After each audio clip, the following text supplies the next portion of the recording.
Hey guys, this is J Sharp Tutorials, and today I'm going to be giving a guide on the Immortal Juggernaut for 4.0 and beyond. So, my style of guide is I just go over the utilities and discipline really quick, then go into rotation and talk about some moves that are very specific to this class and how to use them.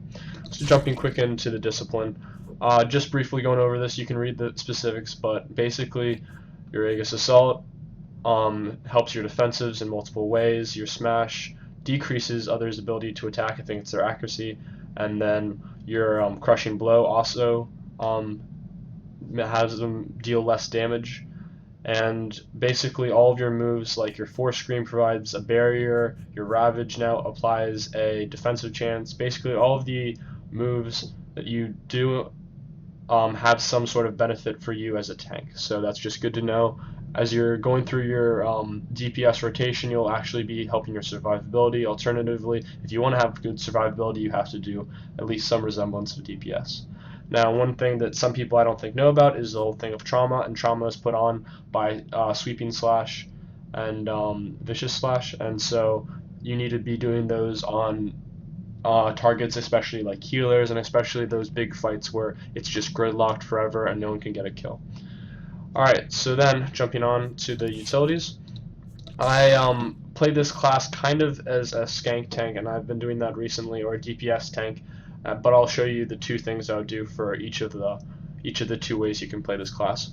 This is my skank tank or DPS hybrid rotation right now. I think payback is mandatory because any heal you can get as a tank is very, very helpful. Even on your stun breaker, that's when you're taking a lot of damage, so that helps make your health not drop as much during the times where you get stun locked. Getting attacked reduces the active cooldown of force charge. Now you can have a little bit of argument this one, you can switch it around if you want, but I like this one because as a tank, especially in Hutball, I'm getting attacked a lot and I want to jump around easier. That's good for this. Also, since I'm doing DPS, sometimes I jump out of my healer's guard range when he takes damage, and if my intercedes off cooldown, then or on cooldown, I need to jump back to my healer, so I like the jump. That's just me. Unstoppable, I think, is also mandatory for Hutball. It's just insane. No one can push you off or do anything to you after you jump to them. Also, this is good for killing sages, because sometimes when you jump up, sages will just try to push you back with a root, and so that stops here. Nothing else is really that great. We really shouldn't be worried about rage too much in the middle of the fight. We're doing so much taunting, stunning, switching around, guard swapping, that we really don't run out of rage. We do on a training dummy, but just not in PvP. And so that's those two. The Ravage route I just don't think is as important. As I'll talk about in my rotation, Ravage is not our most important DPS move. It's nice, but it's not our most important. So having a root on the Ravage is not great for those scenarios. Again, we're not trying to get roots and DPS in place. We're just trying to be a tank. Even for our DPS tank, I think this is a better choice. Now, Pooled Hatred has a lot of potential. You're getting a lot of DPS boost to your attack ability that consumes rage. What is ability that consumes rage? It is Crushing Blow, and this is how you get the over 20k hits for Crushing Blow.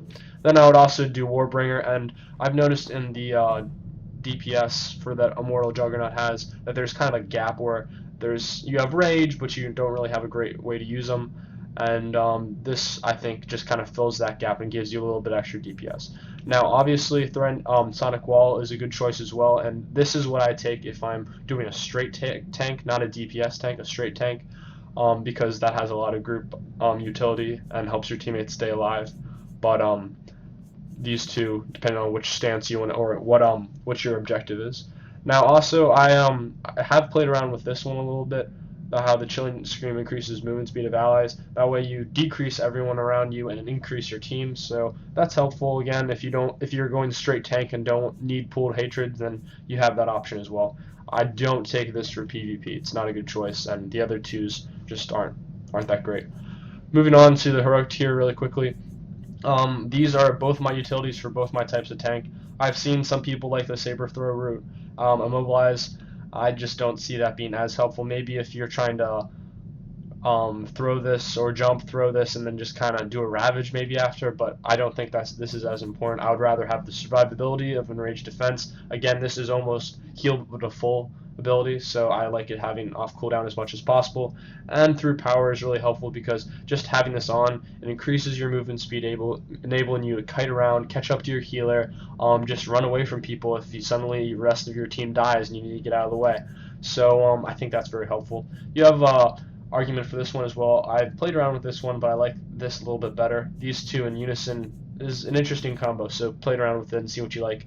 I don't recommend this one because it's a PvE ability. Threat, whenever you see threat, you usually just, for PvP, you just don't take it. And none of these other ones are great, in my opinion. Alright guys, now the next segment is our rotation, and the rotation for Immortal Juggernaut is pretty simple, and although I haven't seen a lot of people say a perfect rotation like on Dolphy or anything, this is what I've come up with. It's more of a priority system than not. The first, we need to understand what our moves do. Obviously we have a couple moves that build rage and a couple moves that you could use or consume rage, so we want to cast the moves that use or build rage before we use the ones that consume it. So that's why my Saber Throw and Force Charge, Aegis Assault, all of those abilities gain rage, so we gain it a whole heck of a lot at the beginning, consume it down the line. Alright, then we need to know our damaging abilities, and for best that I can come up with, our highest damaging abilities are going to be our Crushing Blow by far, and then I think our Vicious Throw, unless you're in a huge group of enemies, then your Smash might be able to get a little bit higher. But basically, Crushing Blow, Vicious Throw. Knowing that, we need to cast them as often as possible. So basically, our Crushing Blow becomes an AoE ability after we use our Aegis Assault. So these two moves we need to be casting as much as possible. If these follow, then great, but again, as a tank, we're doing so much guard swapping, we're doing so much taunting, defensive abilities, objectives, that as long as we just keep these two abilities on cooldown, we'll still get good DPS, but still be able to be a tank, which is going to be our main function in a tank spec. We have our tank stance, we have our guard, we should be focusing on being a tank. Even as a DPS hybrid, you still want to be being a tank. Alright, so just jump right into it. First, our Saber Throw, Force Charge, Aegis Assault, full rage bar, so then we Crushing Blow, Retaliation, Vicious Throw, Force Scream, Smash, Ravage, and then right back to the beginning again, Aegis Assault, Retaliation, and instead all these abilities are on cooldown, so we might have to do a Vicious Slash or something. Then maybe build some rage with Assault again, so we can be able to do our Smash. And again, as soon as these two abilities come up on cooldown, we use them right away. Again, another good thing to say in a fight is a lot of times we're kiting around, and don't be afraid to use our Force Charge. Not only does it build rage, but it also enables us to do our Vicious Throw if you took it in your discipline. So just make sure you're using your jump often as well. It'll be a shorter cooldown because of this ability. As you can see, I'm kind of building toward this idea of jumping around quickly, doing some DPS, and then jumping out again to follow as a tank. So hopefully that helped a little bit. Again, you have a lot of flexibility on these type of things. If you want to move your Ravage above your Smash because suddenly there's one target and you know later there's going to be multiple targets, sounds good to me. Both of these help your general survivability. This one helps your defensive chance. I think this reduces accuracy, so you can play around with this a little bit. Again, if suddenly there's a lot of people after your Crushing Blow and you want to use your Smash before your Vicious Throw, again, that's fine. Force Scream in our discipline sometimes will be free of rage, so that's why I kind of like this later in the fight, because as we parry attacks, we are able to get our Force Scream be free. So just something to note there, guys. And now it's time to get into our defensives. And I like Juggernaut defenses for tanks just in general. I think Juggernauts they're heavy armor. They're supposed to be more of a tanky figure, but especially the Immortal Juggernaut I think has great survivability. First, our Saber Ward, and this is just a general ability. It 50% against melee and range, so against those snipers that's really helpful, but also it gives a little bit toward the Force and Tech, which is different than the Counselors or Assassin Shield. Those only help against melee and ranged, while this helps against both. Also, what a lot of people don't realize is the first couple seconds of this ability give you something called blade turning, and I'll show you that on the buff bar right there. See this ability right here, and it's gone. It's only a couple of seconds, but that gives you almost 100% immunity, I think, to everything. And so when you're seeing an ambush coming off or power tech's main abilities, that can keep you alive a lot longer than basically any of your defensive abilities. Next is your Saber Reflect, and just like this was kind of a general, this is specific to ranged attacks and forced attacks. So basically, this again is another ability you can use against those snipers or those sages and sorks that are lining up some big burst attacks.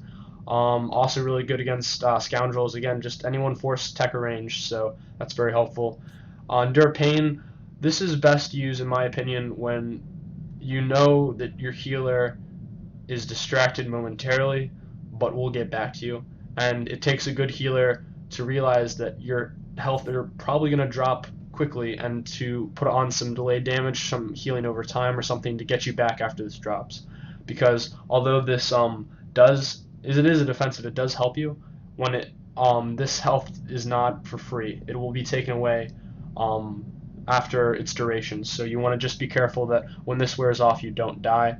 It's very good toward the end of your health bar, but make sure again that when it falls off you're not left without it standing, because it won't kill you. If you have less than the Endure Pain's health, it'll leave you at 1 health exactly, but everyone puts dots on in PvP, so you'll die pretty quickly.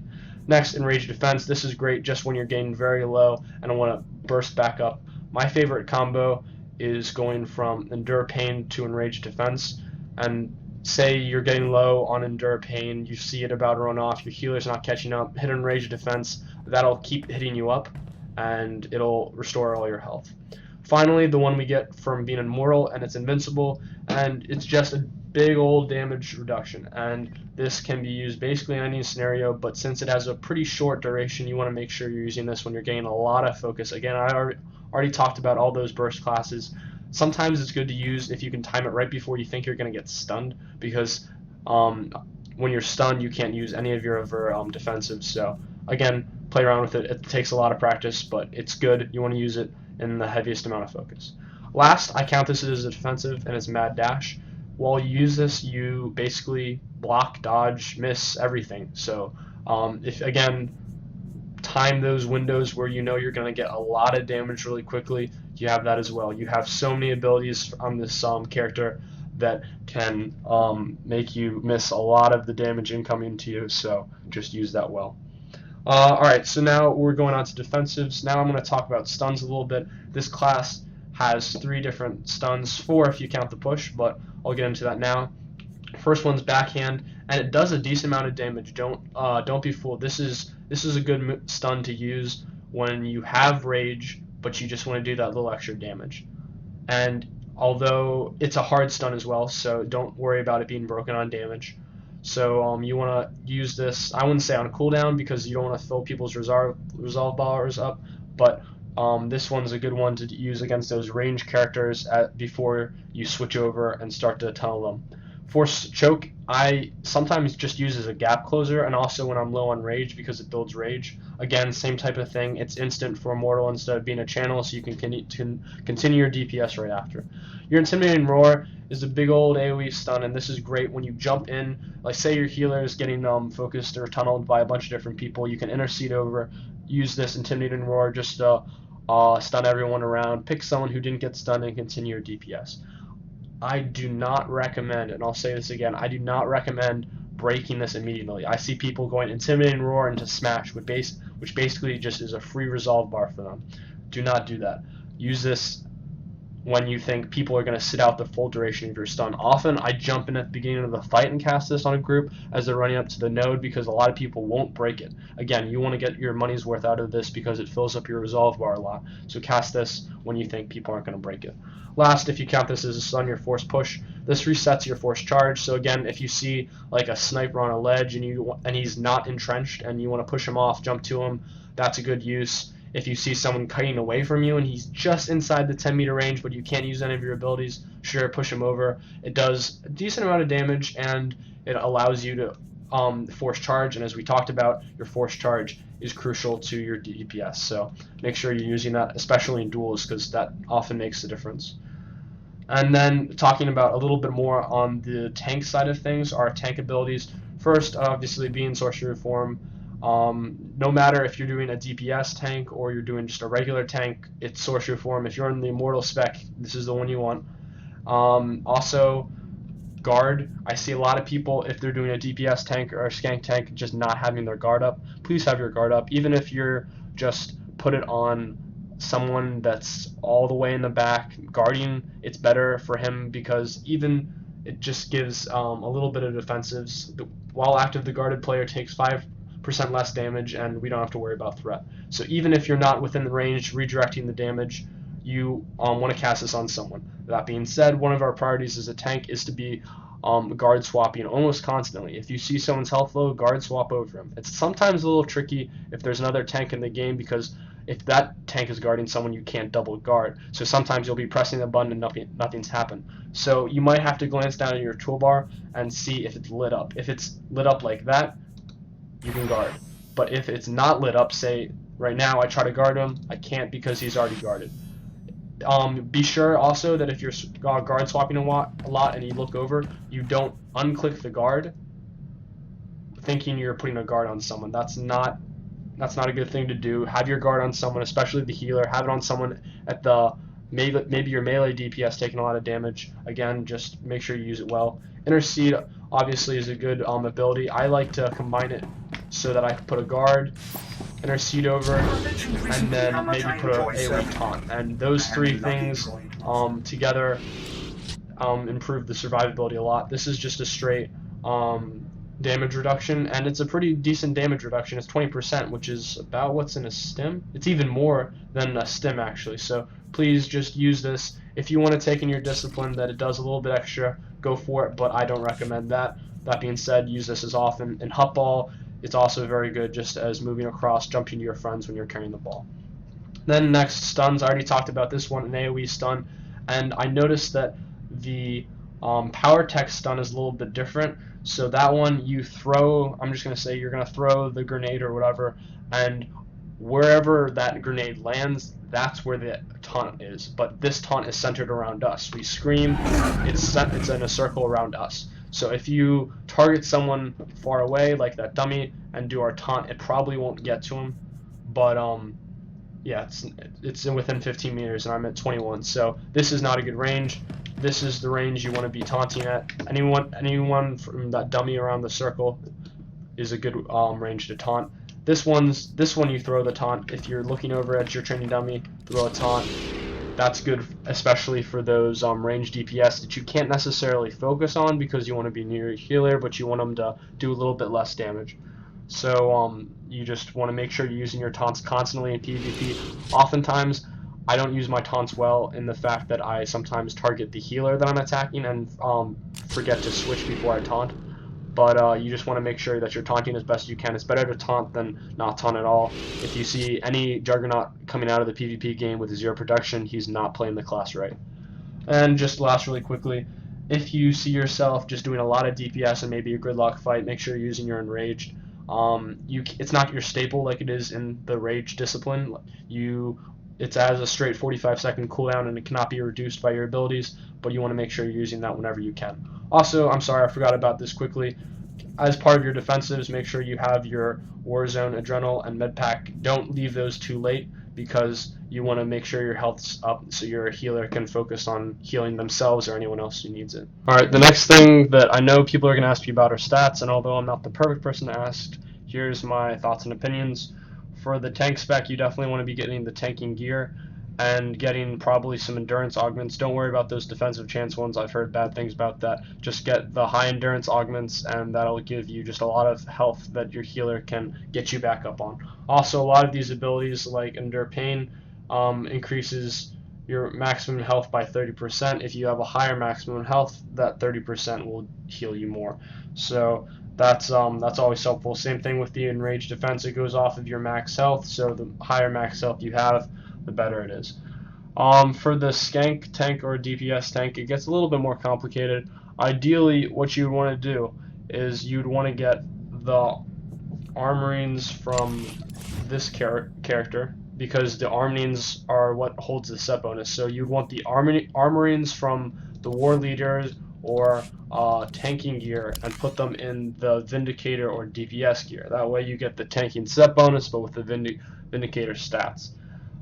That is expensive, so what I'm doing right now is, until I have the time to get all the credits and comms needed, I'm just wearing Vindicator's gear with the shield, the tanking shield. Obviously you want some tanking so that when you have some of your abilities increase your defense chance and shield chance and all of that, it will do very little if you don't have some to start with. So you want something, so that's why I have the shield. Again, if you have the comms to pull the tanking armorings out and put it in the DPS gear, go for it. That's the better move to go. So hopefully this guide was helpful. As you can see, I'm a little bit rushed and I haven't been posting a lot of SWTOR videos recently, but I got a lot of requests for this, so hopefully this helped a little bit. Thank you guys as always for your likes and subscriptions. Comment if you have any questions or if you had another rotation or anything else that you'd suggest, and I'll see you next time.